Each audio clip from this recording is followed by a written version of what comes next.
भारतीय संस्कृति में स्वास्थ्य का स्थान धन से ऊपर रखा गया है। हालांकि इसको लेकर एक कहावत भी प्रचलित है कि पहला सुख निरोगी काया, दूजा सुख घर में माया, यानी पहले शरीर स्वस्थ हो और फिर कुछ दूसरा। इसी दोहे को ध्यान में रखते हुए दीपावली में सबसे पहले धनतेरस को महत्व दिया जाता है। कब हुई थी धनतेरस की शुरुआत?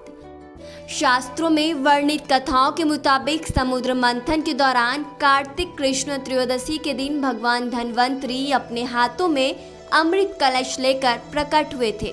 मान्यता है कि भगवान धन्वंतरी विष्णु के अंशावतार हैं। कहा जाता है कि संसार में चिकित्सा विज्ञान के विस्तार और प्रसार के लिए भगवान विष्णु ने धन्वंतरी का अवतार लिया था और इनके इस अवतार के बाद से ही धनतेरस का ये त्योहार मनाया जाने लगा। क्यों मनाते हैं धनतेरस? कहते हैं कि धनतेरस के दिन धन्वंतरी देव और मां लक्ष्मी की पूजा करने से जीवन में कभी धन की कमी नहीं होती है। वहीं धनतेरस मनाए जाने के पीछे एक और भी पौराणिक कथा जुड़ी हुई है। क्या कहती है पौराणिक कथा? कहा जाता है कि कार्तिक कृष्ण त्रयोदशी की तिथि पर देवताओं के कार्यों में बाधा डालने की वजह से भगवान विष्णु ने असुरों के गुरु शुक्राचार्य की एक आंख फोड़ डाली थी। इस कथा के मुताबिक देवताओं को राजा बलि के इस अत्याचार से मुक्त कराने के लिए भगवान विष्णु वामन के अवतार में प्रकट हुए, लेकिन शुक्राचार्य ने वामन रूप में भगवान विष्णु को पहचान लिया और राजा बलि से बोले कि वामन दान में कुछ भी मांगे तो मत देना।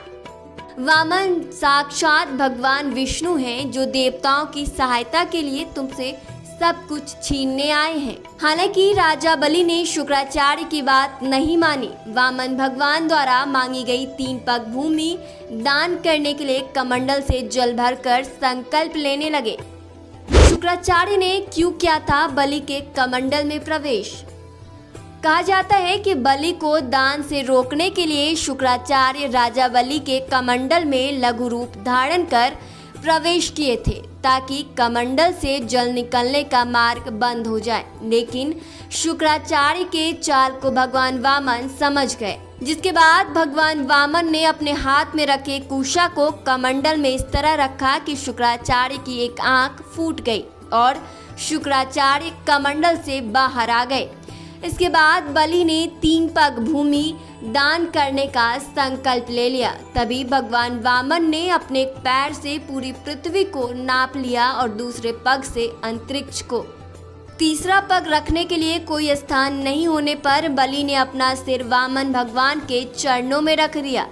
बलिदान में अपना सब कुछ दे दिया और इस तरह बलि के भय से देवताओं को मुक्ति मिली और बलि ने जो धन संपत्ति देवताओं से छीन ली थी उससे कई गुना अधिक धन संपत्ति देवताओं को मिल गई। इस उपलक्ष्य में भी धनतेरस का त्योहार मनाया जाता है।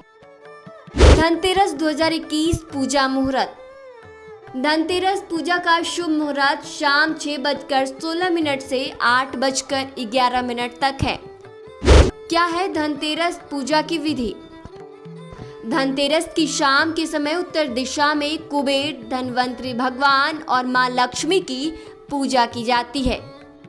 पूजा के समय घी का दीपक जलाएं, कुबेर को सफेद मिठाई और भगवान धन्वंतरी को पीली मिठाई चढ़ाएं। पूजा करते समय ओम ह्रीं कुबेराय नमः मंत्र का जाप करें, फिर धन्वंतरी स्तोत्र का पाठ करें।